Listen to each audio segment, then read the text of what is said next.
Welcome to another MP4Nation.com player and review. Today we have the Ainol V950. It's a very new player. It just came out in China yesterday, so I'm proud to be doing one of the first video reviews, if not the first English video review of this product.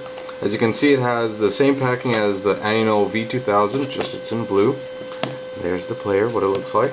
Let's open it up, and like the V2000, it comes in pretty tight packing. Take a look at the accessories. Comes with your standard 2-pin wall charger. If you live in Europe, we'll send you a 3-pin.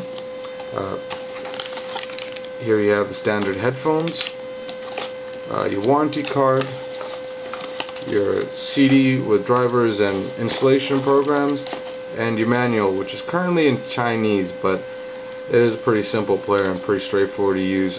We do offer a 12-month warranty over any defects on this product. Your USB cable, 5-pin. Now let's actually take a look at the player. And here it is. Many of you who've seen the V2000 or seen the video of the V2000 will see this is quite familiar. It's basically just a smaller version of the V2000, but I think it looks a little slicker with the black and the touch panel. It has a 2.8-inch LTPS screen with a built-in loudspeaker and a heat-sensitive touch panel. It has a data game port over here. I'll talk a little bit more about that later. Your on-off button, your USB port, your mini SD slot for adding external memory, your 3.5 headphone jack, your play pause button, your volume buttons. It has a nice stainless steel finish to it. It's really nice. It still has its plastic sticky coat on it, so if you see the little bubbles, just little air bubbles. Let's turn this on. Alright.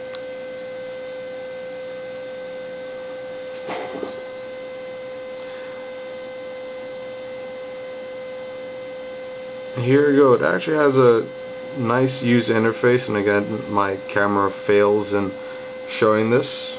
I will be taking the recommendations of my users for my forum and will be purchasing a better camera shortly. Anyways, it has your standard features. This particular player uses a rock chipset. It uses the R2608A rock chip, the new one with Microsoft FX, Play FX built into it. So let's just take a look at the music function. It does have the loudspeaker is pretty decent. It's what you would expect from these type of players.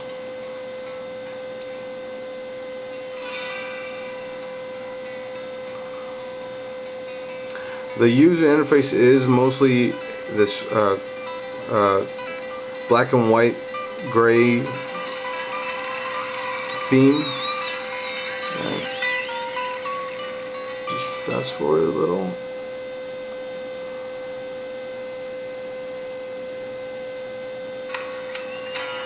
Good old Hotel California.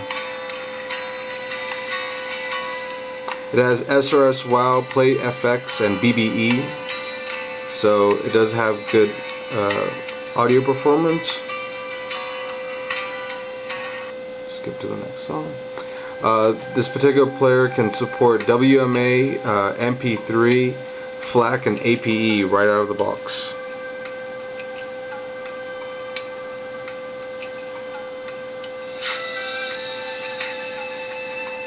And it can multitask. Let's see. Let's check out the movies. It can support AVI and XVID format and FLV.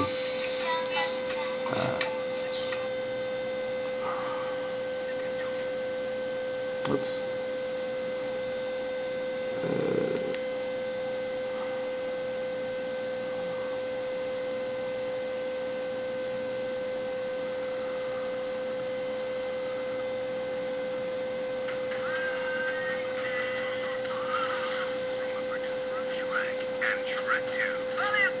The LTPS screen really helps to improve the rock chip's video capability. As it is a rock chip, it can play videos at a max of 24 frames per second. This is capable of playing FLV videos, but as I'll just show you now, here's a C-Lab episode, and as you'll see, it's actually quite jerky. And now I tried this exact same episode on an ADI Blackfin player, the V950 version, and it played fine, smoothly. I don't believe that rock chips have the capability of handling FLV files, as they require more processing power. As you can see, it's been stuck on the exact same place. Had the same problem with another file. Just exit out of there. And has your standard FM radio, your voice recorder, ebook reader, your picture viewer. Let's take a look.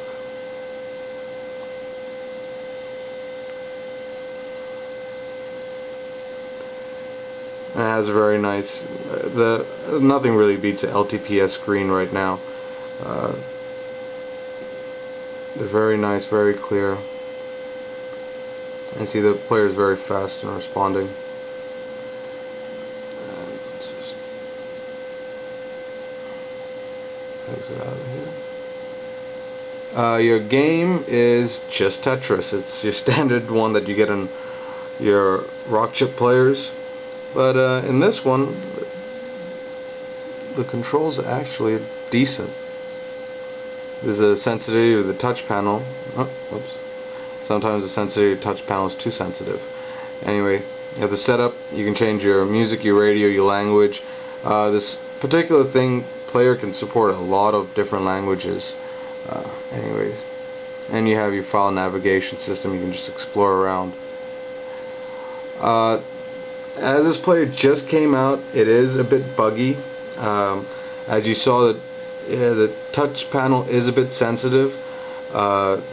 Sometimes the buttons do reverse, so sometimes your volume will change, will reverse. So if you're pressing up to increase the volume, all of a sudden you'll find the volume decreasing.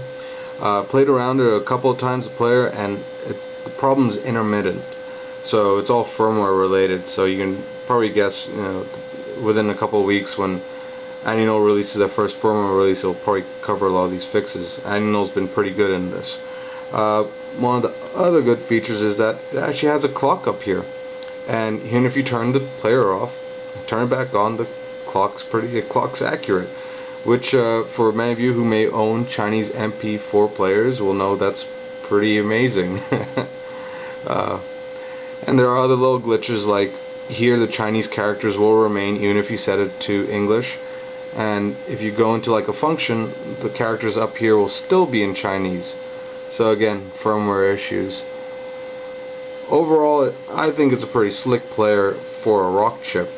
So if you're deciding between other rock chip players, you might want to look into this. This one's pretty affordable, pretty cheap, and it's pretty slick. And a note about this little port here. Ainol's supposed to release a gamepad, but the gamepad will pretty much be useless on this, considering it only plays Tetris. But on the V950 it'll be really good. But the gamepad is also a docking cradle and will be an external battery pack, so you can have your own cradle and external battery pack attached to this soon enough. And just turn off, see, again, turn the player off. That's nothing. The user interface is pretty nice, different. So there you have it, the Ainol V950. Thank you.